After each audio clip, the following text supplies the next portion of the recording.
Oh, it's a happy Monday, everyone. You're in great company. I'm Rae Bonney, and with you for the next hour, right up until 1 p.m. My show today, as always, is about people.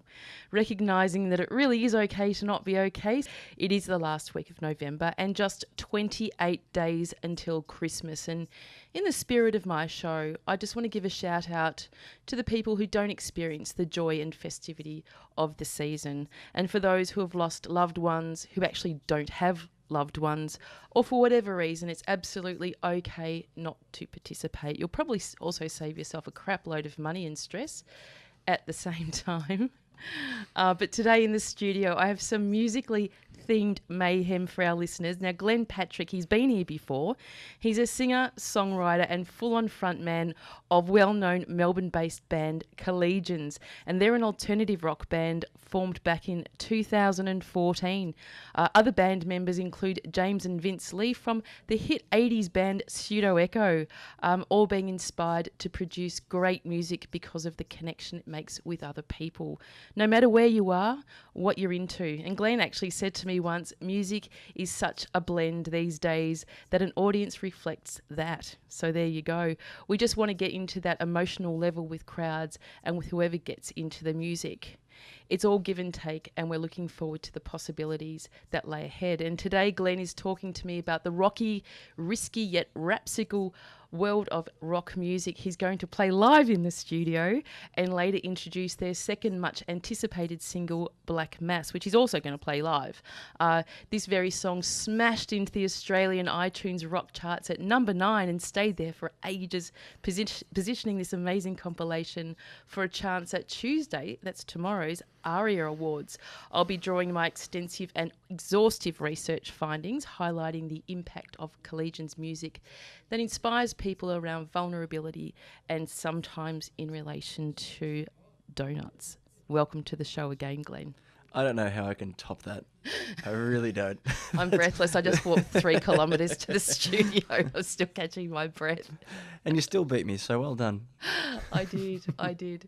Thank you for coming all the way across, though. And I'm so thrilled because last time we met here at the studios, you came on to Doogs and my Friday breakfast program, and that's where I think we helped debut Vaccine. Yes, you did. Thank you so much for that. It was your first single. Yeah, it was a real blessing to be to start off on such a high note, which was really fortunate. So which is great. So we're really happy with that, and obviously without stations like you, it would be a lot harder to have a platform like that. It's interesting, isn't it? Because we were talking just before, because I said, I better shut down my iTunes. I don't need iTunes today because I have you. Yeah, well, there you go. And I have, your original music here, and you did make the comment about bloody iTunes. Oh, look, it's a necessary evil, isn't it? It's a program at the end of the day, and programs these days are getting more and more at face value user friendly, but in the back end of it, it's pretty much what they want you to use and only what they want you to use, which is, it actually brings up the topic of the meaning behind our latest single, Black Mass, as well, which is a very similar reasoning. Yes, and you talk about charting, and for those of us that don't produce music, we don't really know what that means because we are very seduced by convenience and that beautiful symbol that's an apple with a bite out of it. It's all very easy, isn't it, just to access stuff very thoughtlessly. Amazingly, I don't know if any of the listeners know or if you know about it, but even just the product Apple, they have their own PR guys who go out and they strategically place certain items in the box, and they have certain packaging, and they have which really enhances their consumerism, because that's half the fun about getting a new iPhone or iTunes is opening it up and seeing this amazing thing. So a lot of things do come into hand here, and it is a really good topic to sort of really think about when you purchase something, because a lot of separate things come into action there, especially when it comes to your record label. I mean, or recording a song. I mean, 90% of the revenue that you get from a song goes to people that aren't even in the industry.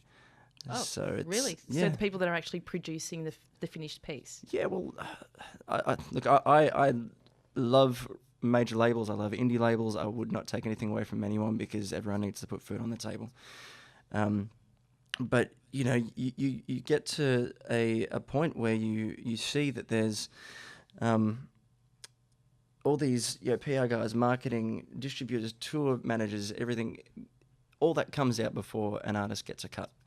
And essentially you get what's left. And if you've got certain deals, I don't know if you know much about 30 Seconds to Mars, but they did a magnificent documentary where it showed that the signing of their contracts over the 7 years, they released 3 studio albums, they were touring the world's stadiums, and they were $3.5 million in debt.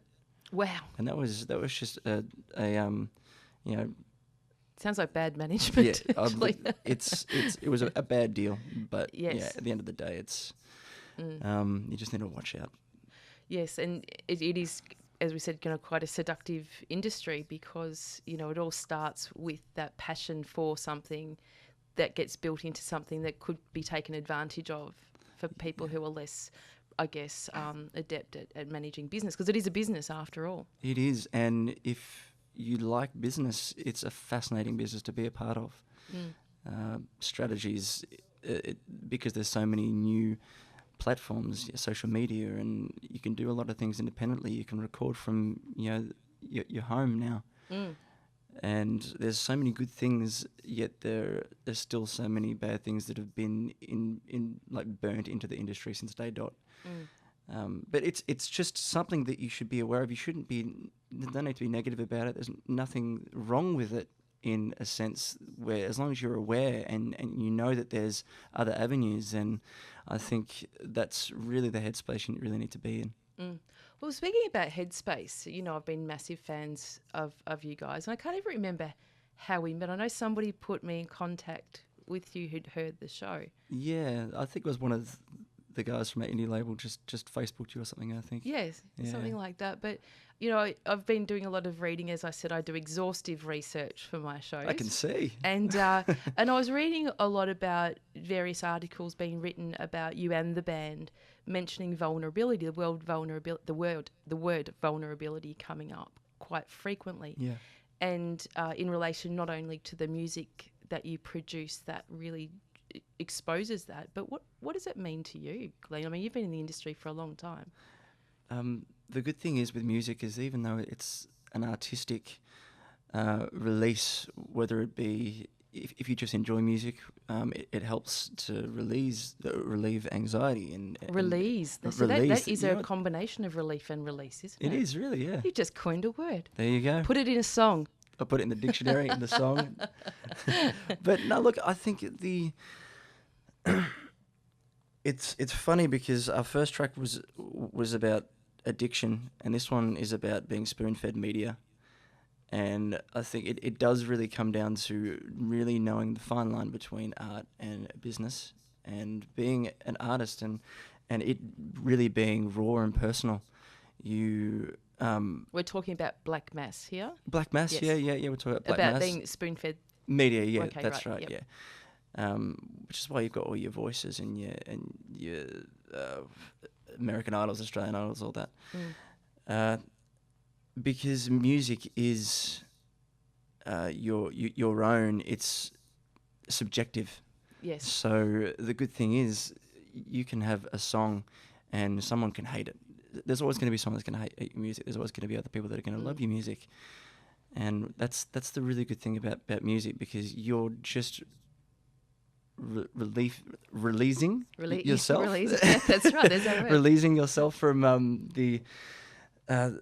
just from the confines of your own home, and knowing that you can do that in such a way and touch people. Yes. And even just have someone acknowledging that it's making just that little bit of difference in their life, I think is a really important thing. And that's the whole reason why we're in this industry in the first place. It's all about people. For the right reasons. In fact, I've got Natalie Gauchi coming up on my show in a few weeks, I think. Now, Natalie won Australian Idol back in 2000 and 10 maybe. No, I can't remember. Yeah. But she's saying exactly that she was spoon fed as well, and it was against all of her music principles Yep. that she actually exited and went against what she was being instructed to do, I guess, Yep. by the machine, and ended up sort of just not being around for quite some time, and is now back here in Australia producing her own style and her own brand of music, which is really exciting.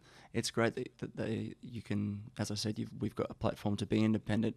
We're always open to major labels. Don't get me wrong. What number do you dial? What number do you dial? No, look, I just think that being as independent as possible for as long as possible, slow and steady does win the race in the music industry. It's not one of those things that we were talking about off air before, how you see all these what you appear to have overnight success, when the majority of that is not the case. It's either going to be overnight success from these TV shows, which unfortunately they are young artists that do sometimes get taken advantage of.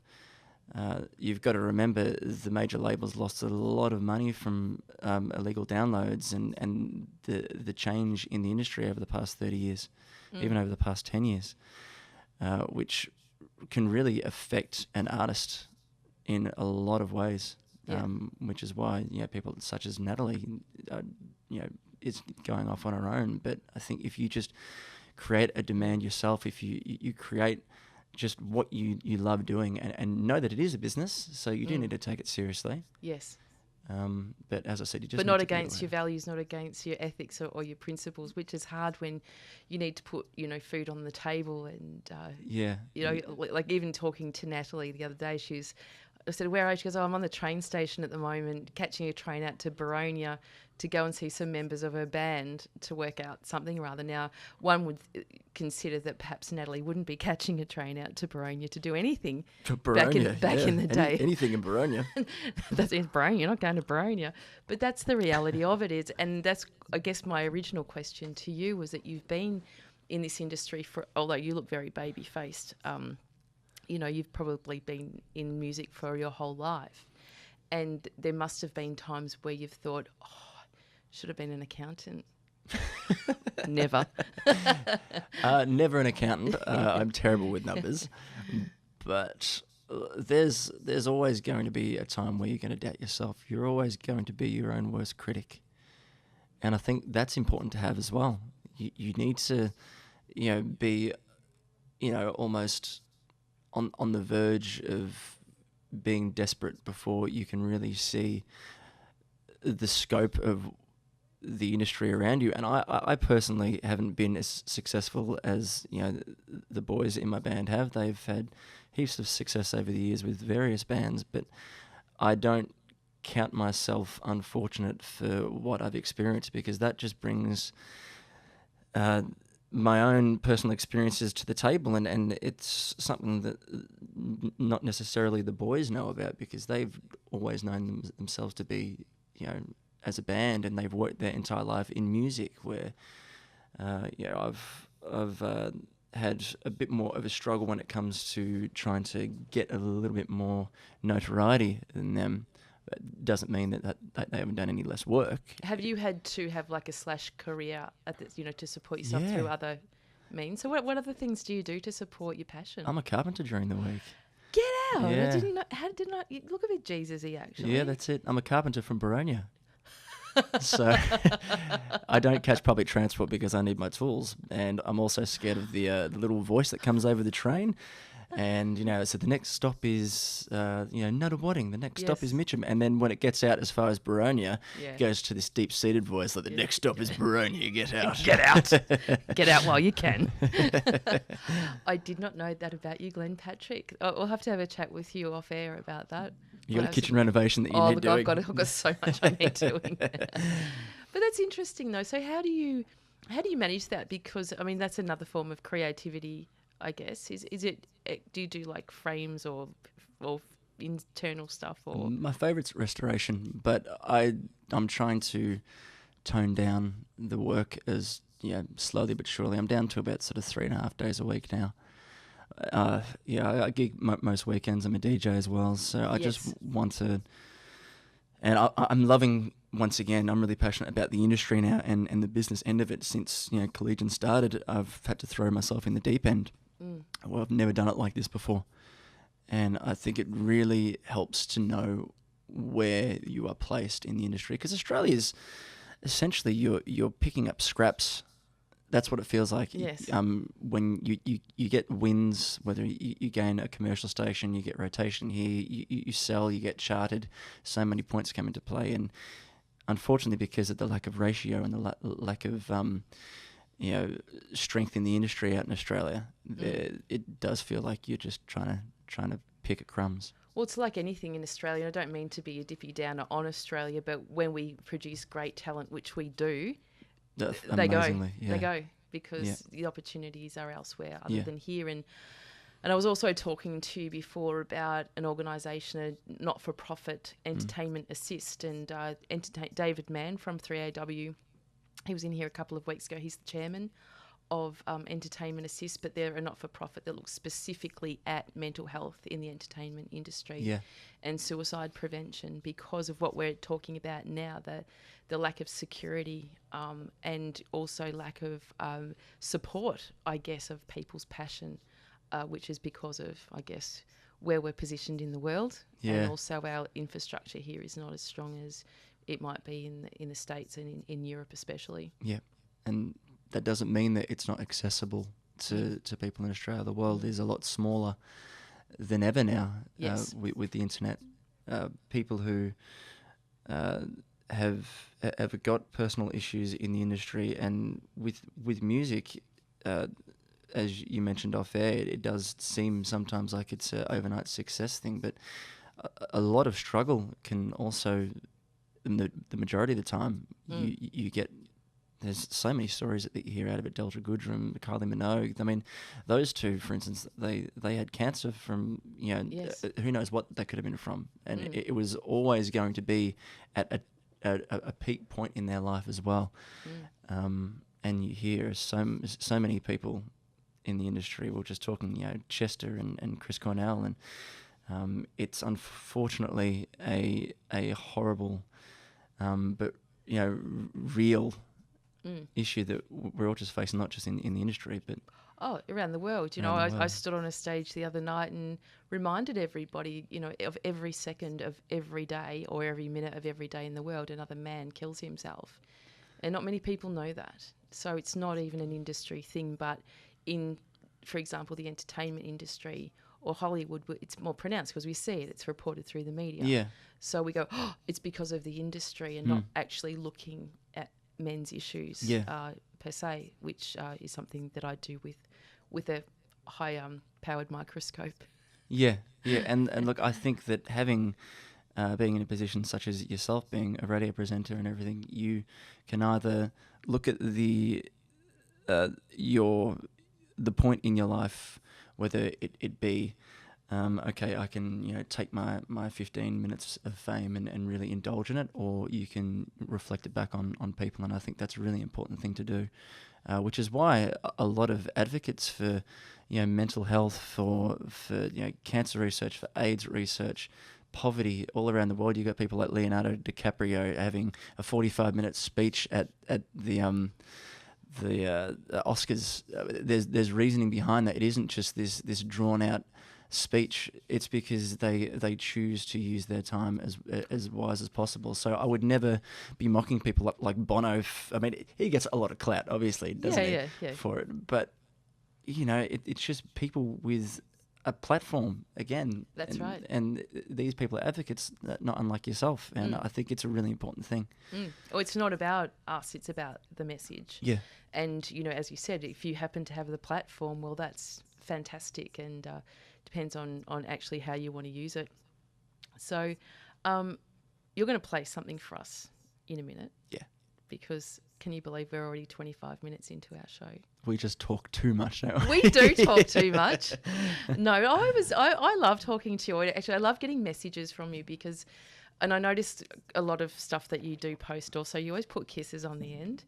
And I like that. I think that's just a nice little thing to do for people.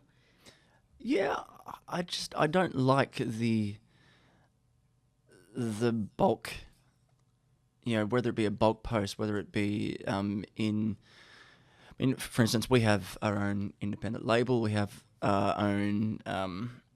I pretty much take care of all the community radio side of things, Yep. and I don't like emailing in bulk saying, "Hey, we've got this, help us out," sort of thing. It's not about that. It's once again down to the people. I love meeting people like yourself, Ray. I mean, we chat in between releases as well, so it's just being genuine. Yeah, I think so. And authentic. I think that human beings really relate to that, and I think that's what you hear through your music as well. And I don't necessarily, alternative rock isn't my thing. Yeah. But when I hear your music, you feel the sentiment of it, and you feel that there's more to it than sticking a bunch of words together and putting some music to it. I'd like to think so. Yeah. What is your type of music anyway? Really eclectic, actually. Like, I'm a massive Elvis fan, right through to I love something for Kate. Paul Dempsey's one of my favourites. Yeah. I like my daughter will always go, "Mum, listen to this song. Something quite new, and I'll really like it." So kind of jazz blues kind of stuff. I like something with a bit of rhythm to it. But if it's like wine. If it tastes good, sounds good, I like it. I don't necessarily have to attach myself to a style, but there's no more beautiful person in the world than the king of rock and roll, Elvis Presley, before he became Fat Elvis, of course. He's still alive somewhere, apparently. We don't talk about Fat Elvis. But music is so great. And in fact, I was interviewed recently in Sydney on a program called Dads on the Air, which is all about dads and men's issues, and I feel very fortunate to be one of the very few female men's issues advocates, and they asked me to choose 2 songs that meant something to me, and one of the songs I chose was a song called Angel by Sarah McLachlan. Beautiful song. Yeah, and they played it last, and the person who was interviewing me said, "Oh, what does that mean to you?" And I said, "Well, often during my life I've been pretty suicidal, and that song has kept me alive." Yeah. So many times, just playing it over and over and over again and listening to the words and attaching myself to the words. And he wasn't expecting me to say that. I think he was expecting me to say, "Oh, because it's just a really pretty song." Yeah, and you know what I actually find really funny about that is when you hear songs like that and like Angels from Robbie Williams and all these classic songs that you'll most likely hear at funerals or something like that, you usually attach that ideal to the song where it's this depressing thing. I mean, I'm a DJ as well, so songs, even though I play a lot of R&B and hip hop in the DJ scene, songs like "I'll Be Missing You," the Police cover that Puff Daddy I think did years ago. People didn't really want me to play at the start because a lot of times that gets played at funerals. But what I love about the fact that you like Angels by Sarah McLachlan for that reason is because it sort of shines a little beacon of light on the song, knowing that even though it's a sad, can be transposed as a depressing song, it is also a really uplifting song because it does save people. And I think it goes back to music being subjective. And you can take away from it what you will, and it's that universal feel of a song. That's right. Don't wait until you're dead, people. Play it now. Yeah, that's right. Play it at your next 30th and dance drunk to it. Okay, Glenn. Now you've got your axe here, as you call it. It looks very beautiful, actually. Can you describe for people who are? I know we have a lot of music lovers who listen to the show. Would be mightily interested in what is your guitar? It is a EM325 Cutaway Maton. It's a workhorse. It's been around for years. I've had this with an AP5 pickup. It's quite a nice old school guitar. Because we have the Maton factory just across the road from where I live. Yeah. In in Box Hill. Yes. Yeah. Because they were there. Well, clearly they're a local business as well. They used to be in Bayswater years ago, and they moved to Box Hill about sort of 10 years ago. And I actually had a Ovation Adamus. It was this Melissa Etheridge copy. I saved up all year to buy this guitar. It was like a $5,000 guitar. It was amazing. Love Melissa Etheridge? Did you? I love Melissa Etheridge. Yeah. People laugh at me when I say it, but she is a kick-ass guitar player and kick-ass singer. Yeah. And this guitar was a beautiful 12-string, big plastic back, the same plastic they use on spaceships at NASA. Yeah. And it got stolen out of my car about a year ago. I was absolutely mortified. I had heaps of other like speakers and gear stolen as well, but that guitar was just the one main thing that they could take my car, just don't take the guitar. Oh. So Couldn't be hard to find though, could it? no, there wouldn't be a lot, but people don't usually put that on eBay or anything. No. 'Cause, yeah. Well, you know what? Stranger things have happened, Glenn Patrick. There's probably somebody listening into the show today that goes, I went to someone's house the other day and saw one of those guitars. We might find it. If you see a chip on the head of the guitar, then you probably know it's mine. Yeah, So bring it back. bring it back, please. I'd love it. All right, now I'm going to get quite technical here. I'm going to turn off my mic so we don't get an echo, and I'm going to turn on. If you just drag those two mics closer to you. She's going to turn off her mic so she can start singing on her own without anybody hearing. I did say to somebody that I might have a sing along, and my son Rory actually, I was walking him to school. I said, I think I'll sing along with Glenn. He said, please don't, Mum. So, Hey, Rory.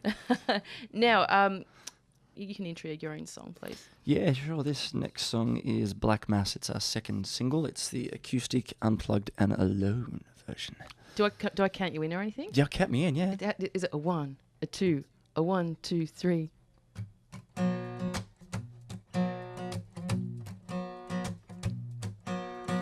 You lay your dead cheap sermon on me.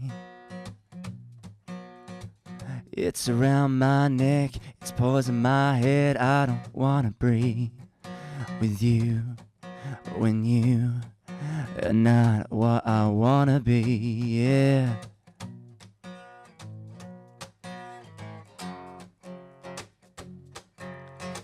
You spread your everyday legs like it's free. Fall asleep in no bed, guess the carnage we get is the one we expect when we believe in not much at all. Oh. Yeah, not much at all. Oh. Yeah, it's a black mass going live to every lounge room, every bedroom. Is a new tune for the lost and the lonely one. Yeah, it's a black mass that we're part of. Every sister, every brother has a new tune for the way that they've dove down.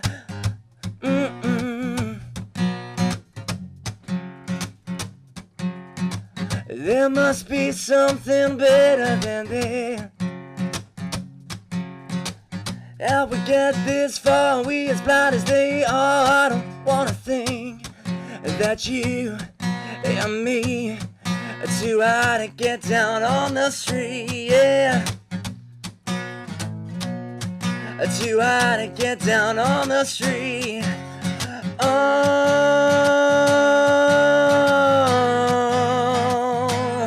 it's a black mass that we're part of. Every sister, every brother has a new tune for the way that they've dove down.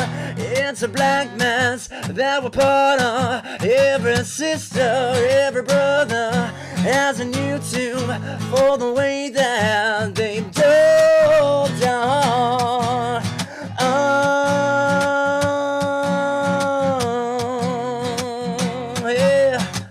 One casual slide into their lives we go.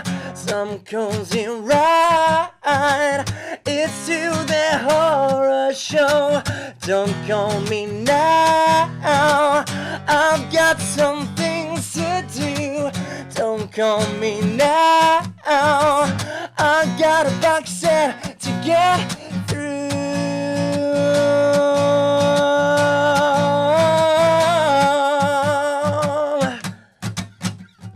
It's a black mass that we're part of. Every sister, every brother has a new tune for the way that they've done down. It's a black mass that went butter. Every sister, every brother has a new tune for the way that they've talked on. Oh, oh, oh, oh, oh, oh, oh, oh, hey, yeah, oh, oh,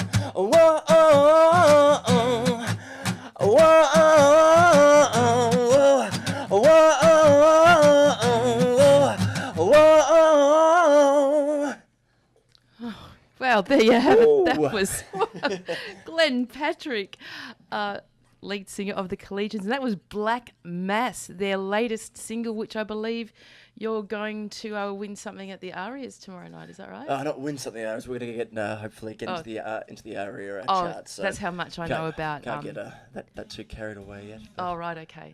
So what does that mean tomorrow night? Because again, I know nothing about these things. So you could get charted onto. Yeah, look, the way the industry works, it's based on a few things. It's based on sales. It's based on airplay. To get a little bit of momentum, is trying to win both. You can't just go onto a commercial radio and not have a charting place, or vice versa. You'll go to a radio station and say, hey, can you play my new track? And they'll be like, give us a story, give us a reason why. Yep. So it's all about baby steps and building that momentum up. And you can't just go straight for the RA charts. You've got to build up and try and take what's available to you, such as the AMRAP charts, which is the community stations that download the tracks. So, and then there's the iTunes charts. You try and base all your sales and get pre-sales and try and get iTunes charting. And by the sales of that, then you can get into the air charts, which is the independent version of the ARIAs. Yes. And if you get, like so high up on that charts, then you've got a chance of getting to the ARIA charts. So it is. It's really nitpicking, isn't it? But it is. Can I just, now that I've put the studio back together again, I'm going to give a round of applause because it was so lovely to watch you sing like that. And I've never had anyone. Oh, actually, no, I haven't had a couple of people sing in the studio before, but that was such a thrill. Thank you. I feel like I should pay you. It was my morning voice, so I'm not expecting anything. No, it sounded pretty good from my end, and again, it's just to see somebody not only write and produce music, but also deliver it in that way as well as a stand-up star. You're real talent. Thanks, Ray. Appreciate it. Get my tick of approval from this very untrained ear. Well, to tell you the truth, this song was written by Vince. We had Vince in here last time. Yes. So what was Vince's excuse for today? He was it too hot to wear his leather jacket out? Too much coffee. Maybe too much coffee. Who knows? All right. So I'm only just starting. You gave me a nice strong one before, so. Yes. I'll be buzzing in about an hour time, and I won't be able to handle anything. No, it's great stuff, and then sometimes it's not at all. Did I get it right? You did. Oh, fantastic. No donuts today though, so I'm a little bit disappointed. Well, you know what? I could have, but again, running. I was collaborating with somebody across the other side of the world this morning, and that was a little bit interesting, but. I read somewhere recently, I want to mention this because it was pretty funny. I read somewhere recently by a guy called Rick Jam of Jamsphere magazine. Do you know him? I think they did maybe a publication or something of ours. Quote, if the Collegians do not make it into the Grammys or come up with a platinum selling record within the next 3 to 4 years, I will personally board a plane, fly to Melbourne, Australia, and bash them over their effing heads for wasting so much talent. Now, it doesn't get much better than that, does it, the support from the other side of the world? There are some really, there's some really artistic, publicity. These publications that get written.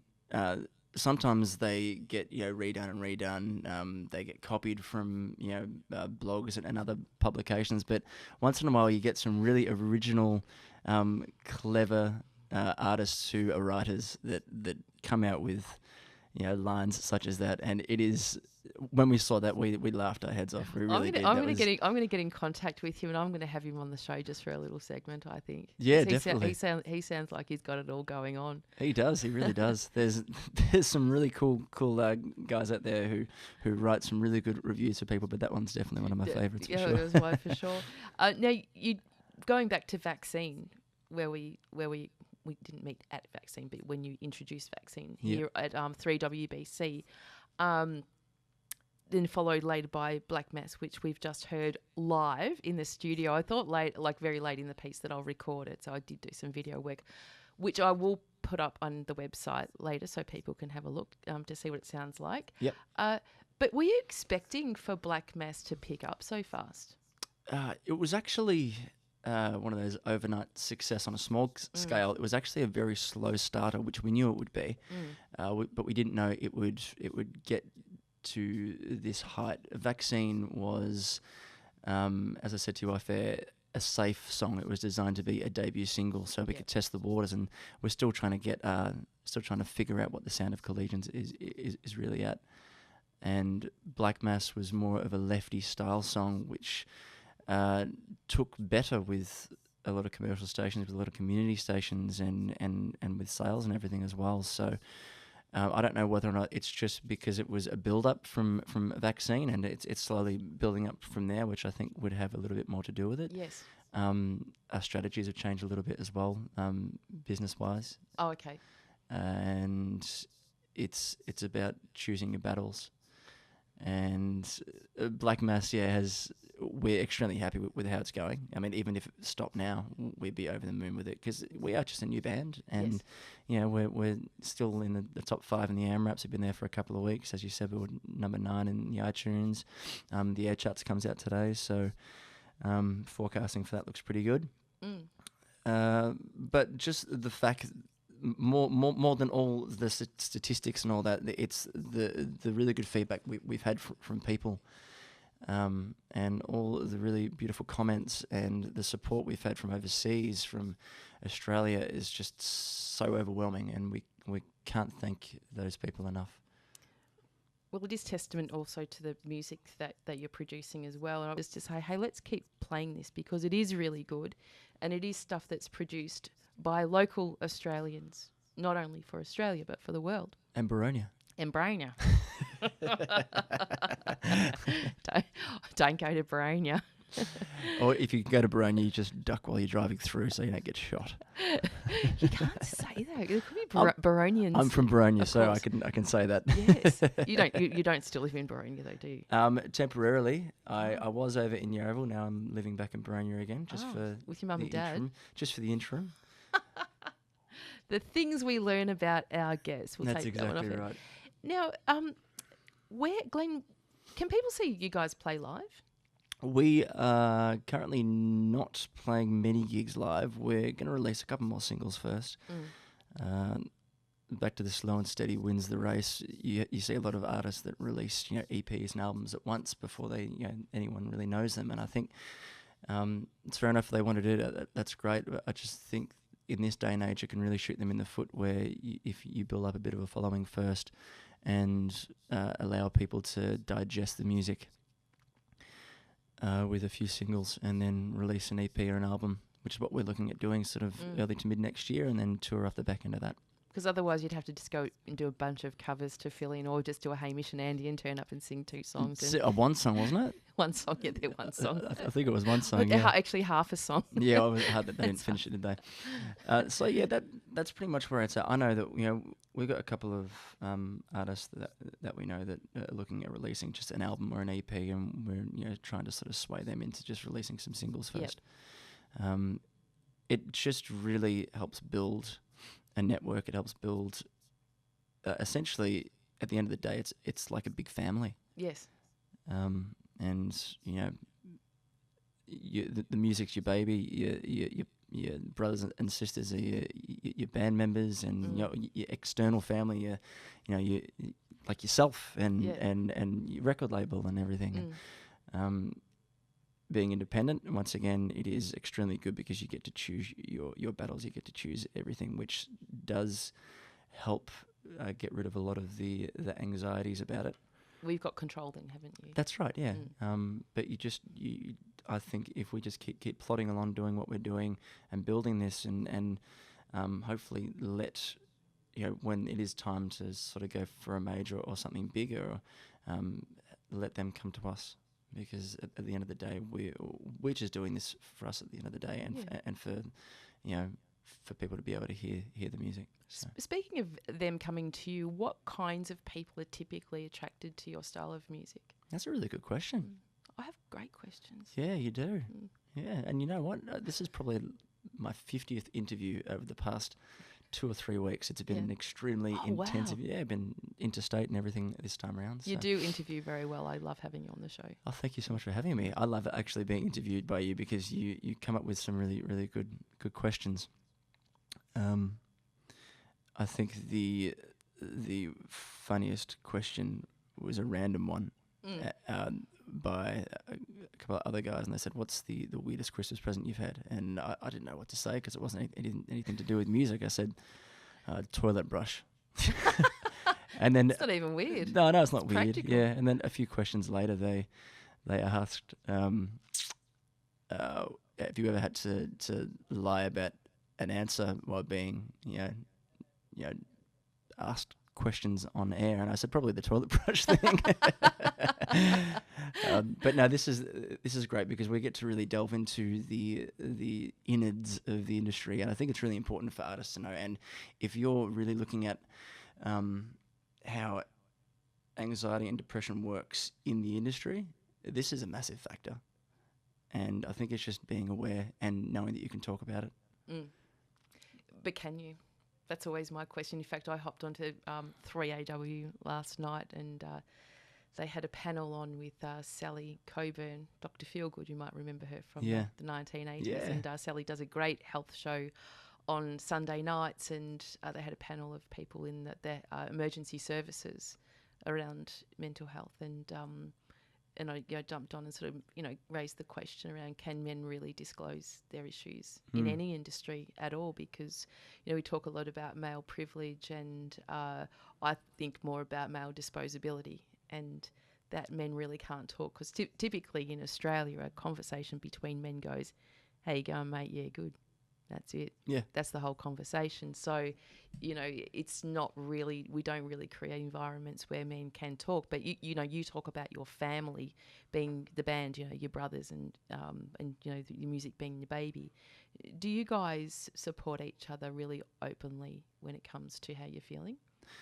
Well, the other boys are brothers. Literally, yes. They're quite literally brothers, and they've played music ever since they were, 5 together, sort of thing. They've always... Doesn't mean they can talk, though. No, it doesn't. No, that's a really good point. And sometimes it goes quite the opposite. Being a family, you tend not to disclose a lot of things. With the guys from day one, we've all been really open with the lines of communication. We are essentially all artists, so there is a form of, as we said before, release, and Love it. Yeah, I think that's going to catch. And we have our outlet. The music is our outlet, and in a lot of cases, even not being in the music industry, some people don't even have that. They don't even have the family and support. We build our music and around the people that we know and the people that we want to get involved with. We choose.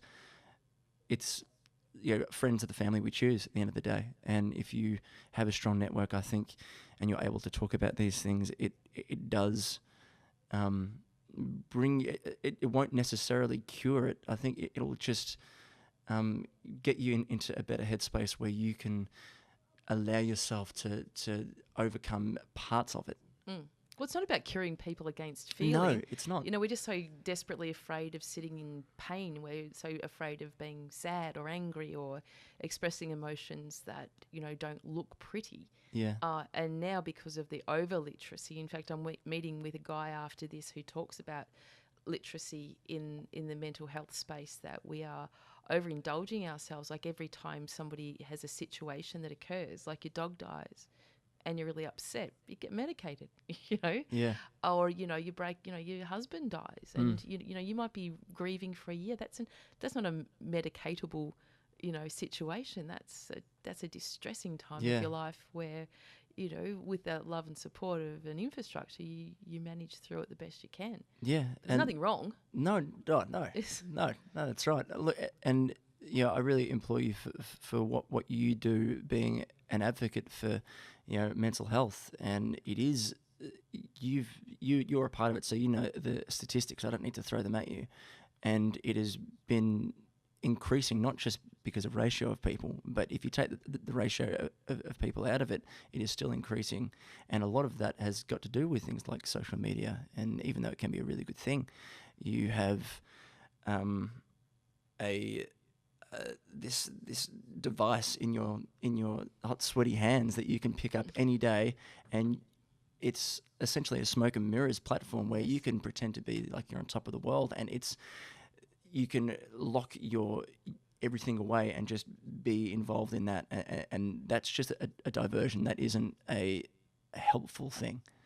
Well, it can be for people who are really excluded from society or isolated. Yeah. It can be a good thing. It's how people use it. And even when you say that, rates of suicide are increasing, rates of depression, rates of anxiety, really, no, our population has doubled. So, of course, ratios. You think it's the exposure more? I just think that we're a lot more literate about it, or we have an over-literacy about it. So we are diagnosing things like sadness and stress as anxiety and depression where they're not. So I think that's an issue. Like Google Doctor. Google Doctor as well. And I've got it. Yeah. So I think if we move away from what does it feel like being you rather than what do you have, Yeah. I think we'd be seeing less and less rates of people being incorrectly diagnosed with these common, anxiety and depression symptoms that really could be just a symptom of life. Yeah. So, we shouldn't forget that it's okay to be sad. It's okay to be angry. It's okay to feel upset because they're normal human emotions. Yeah, and I think you hit the nail on the head where you have a lot of people who have upbringings where, their feelings are suppressed. Like, there's no need to cry. Don't cry. Yeah, that's right. Especially boys. Don't cry. Yeah, don't get angry. Just be happy. Why can't you be happy all the time? Well, every man's in a bloody anger management school at the moment because, anyway, that's a whole nother story. But yeah, we're not allowed to show emotions. And, you really, if you're a guy, you could crying in the workplace. Nah, that's not on. Even though we say, men don't show emotions, men don't seek help, and men don't talk. It's crap. They do. They do. I know I could sit down with you any time of the day or night and we would have a really good conversation because I would create a safe, trusting environment for you to be able to do that. Yeah, you can even get out Sarah McLachlan and a box of tissues and we'd have a good old gin wag. Even pop it on air, for the world to hear it. Yeah, that's right. No, but I'm serious in the fact that you can...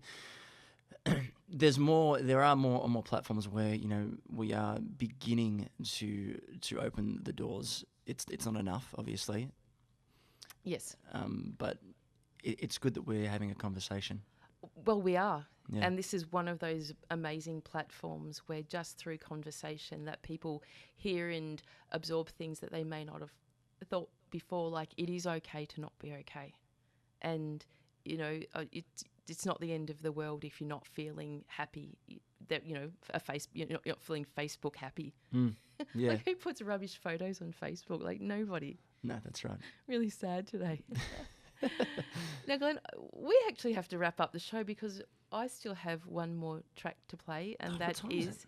Now, I will be seeing you back here at some stage. Yeah, definitely. Which will be great. But look, for anyone that may have experienced feelings today where you feel like you need some extra support, don't forget Lifeline 131114. The suicide callback service is 1300 659 467. And don't forget, emergency services are 000. You won't get into trouble for an emergency. You've been listening to Rae Bonney, where it really is okay to not be okay, and I've been joined by rock idol and Patrick of the Collegians, because none of the rest of his band could be bothered coming in. So there you go. They're too famous. They're too famous. Too famous. All right. Oh, my headphones keep on. I have to hold this lead here. I have to get the headphones fixed. But thank you for listening in, everybody. Thanks for tuning in, everyone. See you next week. Take care.